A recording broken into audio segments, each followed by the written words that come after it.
Dans l'imaginaire populaire, le cardinal Mazarin, principal ministre de Louis XIV de 1643 à 1661, parachève ce qu'avait commencé le cardinal de Richelieu quelques décennies plus tôt.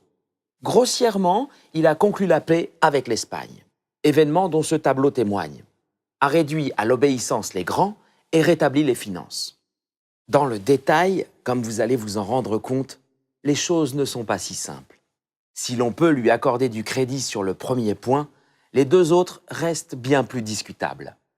C'est une France de 19 millions d'habitants que reçoit Louis XIV en 1661, avec un terroir agricole riche, un retard technique considérable, une fortune nationale importante, mais dormante, selon la belle formule de l'historien Pierre Goubert.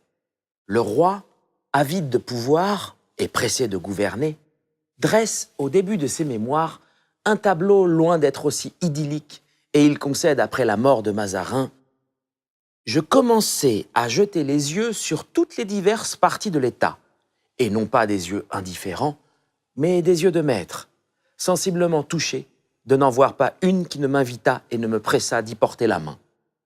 Mais, observant avec soin ce que le temps et la disposition des choses me pouvaient permettre, le désordre régnait partout. Et le réquisitoire de Louis XIV ne fait que commencer. Il s'intéresse tout d'abord aux finances, loin d'être rétabli. Au contraire, il y voit un parfait désordre et découvre un profond déficit sans aucune ressource immédiate disponible. Il pointe du doigt le scandale de l'enrichissement personnel par malversation des grands financiers. Une chambre de justice est donc mise en place pour juger plusieurs manieurs d'argent. Ces laquais financiers, comme on les appelle alors. Le terme est impropre. Le milieu social de ces personnages est loin d'être inférieur et la plupart d'entre eux appartiennent à la meilleure société.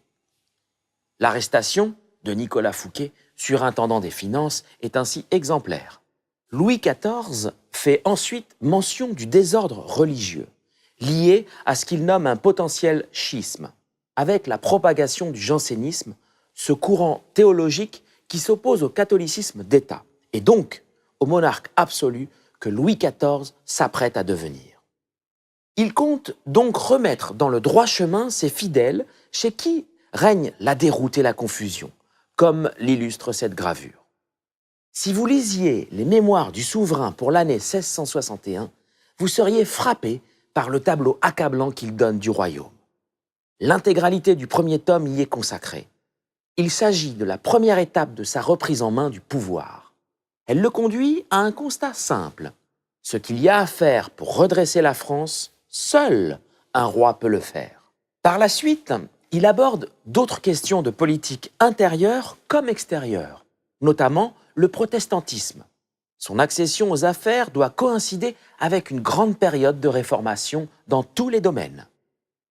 Et, selon Madame de Motteville, confidente de la mère de Louis XIV, le roi s'y montre fort savant, puisqu'il parut tout d'un coup politique dans les affaires d'État, théologien dans celles de l'Église, exact dans celles des finances, prouvant à tous qu'il reprend bel et bien les affaires en main. La France entre alors dans une nouvelle ère qui devra la hisser quelques décennies plus tard grâce à une politique ferme et rigoureuse au rang de première puissance européenne.